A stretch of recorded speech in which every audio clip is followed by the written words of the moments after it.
So, you've already talked about, especially how when Jill came on the scene, it very much felt like she was kind of a very different picture of what we were seeing in terms of the video vixens. And, you've mentioned kind of women being the object of affection, but not necessarily owning their own desire. Can you talk more about how both of these albums really presented a different view of Black womanhood and kind of maybe expanded the ideas about who Black women were?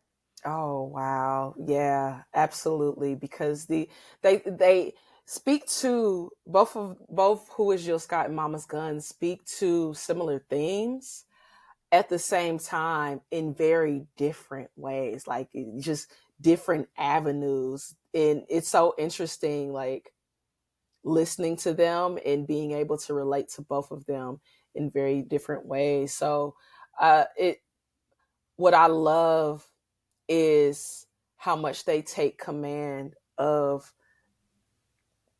their own desires and their own desirability. And they weren't afraid. Erykah Badu and Jill Scott were not afraid to be that and to ask for that and to command that and to say, yes, I would like that in very different ways. Okay. Because Jill, one thing that I feel like we all love about Jill is how she looks at the simplicities of life, the simplicities of nature, and how she's able to compare certain things, um, you know, like honey molasses or like a block party in Philly or, quarter waters or, scents. And it makes you feel full. Jill has a way of helping you tap into um, your sacral chakra as a woman, and not being afraid to lean into that. This is before, the more recent movements and activists who have come out and said, hey, women's sexual desires are a part of women's sexual health and we need to talk about it. They are not taboo.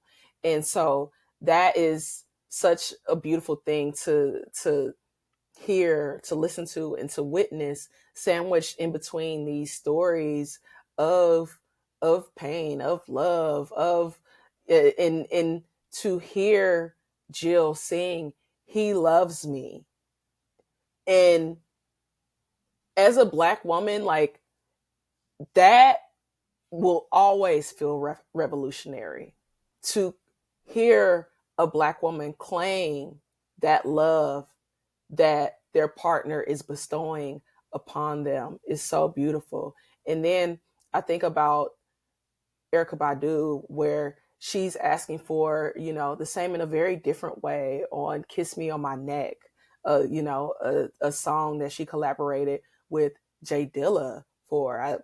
He was credited as JD on the album, which I think is a cute little like nugget because I don't know why he didn't, he chose a surname. Maybe it was to like not distract, but like I thought that was really cute.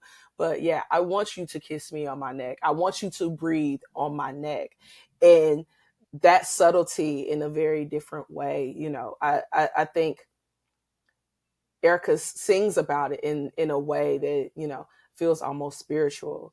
And then even a different type of love. I think about AD 2000, in which she is singing from the perspective of Amilo Diallo, who was gunned down by police in the most brutal way in 2000.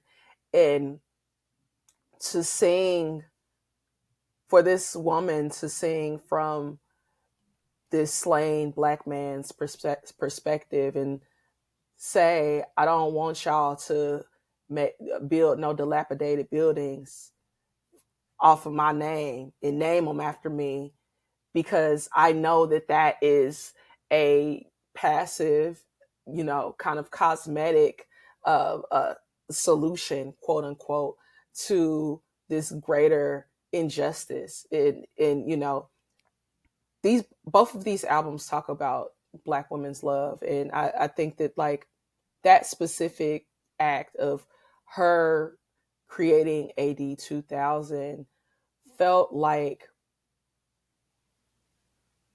such a great metaphor for what we've seen Black women do time and time again. And that's show up in all of the fights, especially the fight that is for the sake and liberation and survival and love of our people.